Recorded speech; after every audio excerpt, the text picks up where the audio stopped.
Hea sõber, rääkides usuteele asumisest, kujutame me tavaliselt ette mingit erilist hetke, pöördumist, valgustust, ülaltsündi või rasketest koormatest vabanemist. Ja kindlasti me kõik väga erineval viisil ka selliseid erilisi Jumala kutsehetki oleme kogenud ja kogeneme veelgi.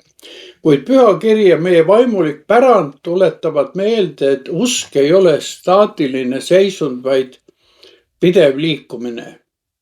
Liikumine sellel teel tähendab igal sammul valikut tõe ja vale, valguse ja varju, olemise ja tühisuse vahel.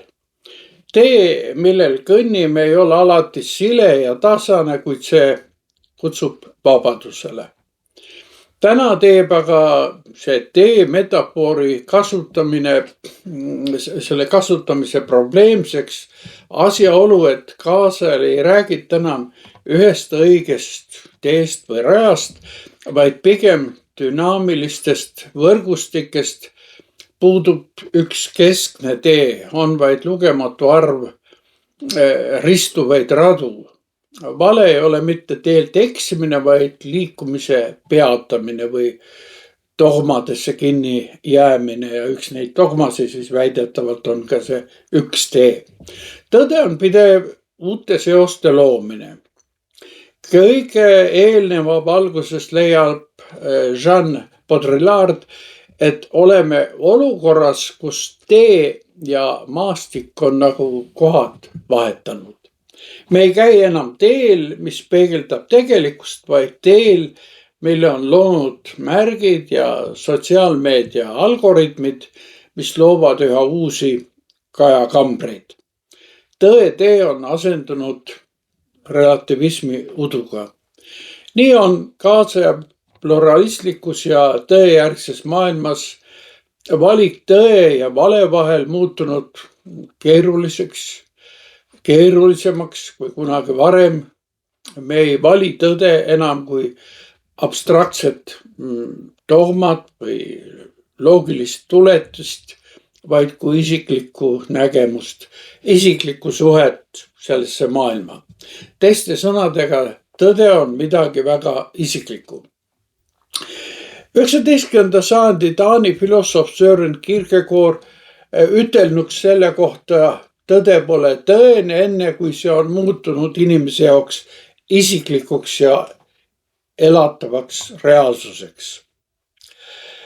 Antonio Machadole kuulub kuulus mõte, teed ei ole olemas, tee tekib käies. Ja muidugi see käija olen mina ise, nii et kui ma käin, siis tee ja tõde mulle ka nii tekib. Niisiis tõde ei oota meid kusagil eespool, vaid on meie loome siis selles olukorras ja me ise tekitame selle oma sammudega. Keset seda suhtelisust ja udu pöördugem aga kristliku käsitluse juurde. See on kokkuvõetav Jeesuse sõnades, mina olen tee, tõde ja elu. Jeesus ei ütle meile, mis on tõde, vaid kes on tõde. Vale tähendab siin loojast eraldumist. Selles eraldumises aga peitubki inimese suurim eksitus. Inimese ja looja vahelise suhte taastamine on kirjeldatav suurepäraselt 17. sajandi klassikalise kristliku allegooriaga palverännust taevalinna poole. Kui John Bunyani palveränduri teekonna peategelane kristlane teele asub, siis ta avastab, et kannab seljas ränka patukoormat. Tema esimene valik tõe ja vale vahel peitub küsimuses, kas jääda hukatuse linna mugavusse, eitada kõiki sellega seotud ohte või tunnistada valusat tõde, et antud eluviis pole üldse jätkusuutlik. Või kui Baudrillardi tsiteerida, siis oleks valik liikuda keset erinevate märkide ja tähenduste maastikku, hoomamata oma tegelikku olukorda. Edevuse laat on siin kaasaegse simulaakrumi varajane vorm. Panioni nägemus on aga radikaalne vastuaks sellisele simuleeritud reaalsusele. Kui kristlik tõehetk seisneb eelkõige aususes iseenda vastu. Me ei saa enam öelda, et kõik on korras ja me saame selles tähenduste metsas ise hakkama. Alles siis, kui eksinud mina kohtub iseendaga ja loojaga, kogedes oma tühisust ja patusust, algab usu ja tõe tee. Kristlastena nimetame me seda olukorda ka patu tundmiseks ja selle järgnevaks meeleparanduseks. Muidugi jätkub ka siin kiusatus asendada elav usk moraalse fassaadi ja kombeusuga. Kuid issand, keda oleme usaldunud elava tõe ja tee kaaslasena, aitab meid ka sellest variserismist vabaneda. Kuid on veel üks katsumus tõe teel. See edevuse laat, kus kõik on müügiks. Ihaldatud eesmärkideks on au, tiitlid ja naudingud. Siin väidab ümbritsev ühiskond, et inimese väärtus sõltub tema omandist. Valik tõe kasuks tähendab siin olla teistsugune, hoida pilk taevasel eesmärgil, isegi kui see on maailma silmis nii-öelda narrus. See on valik igaveste ja rahas mõõdetavate väärtuste vahel. Kuidas aga ära tunda tõde, kui piirid on hägusad?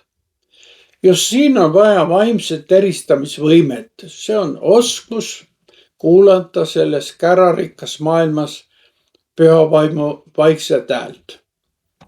Vale on enamasti häälekas, meelitab ja pakub kiireid lahendusi. Tõde on aga sageli vaikne, nõudlik ja kutsub meid mugavustsoonist väljuma. Peab igal juhul sellega arvestama, et usutee valik ei ole ühekordne leping, vaid ka igapäevane jah valgusele. Iga kord, kui valime kättemaksu asemel andestuse, valime tõe tee.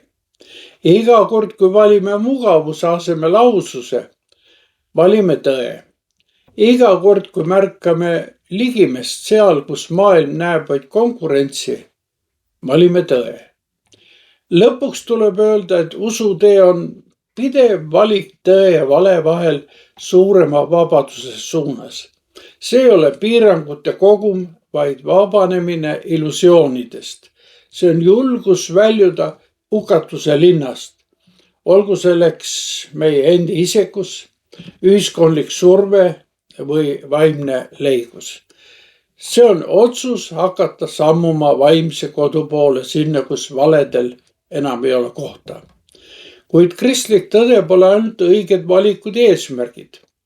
Kristlik tõde peitub eelkõige Jeesuses Kristuses, kes meid eluteel juhib ja varjab.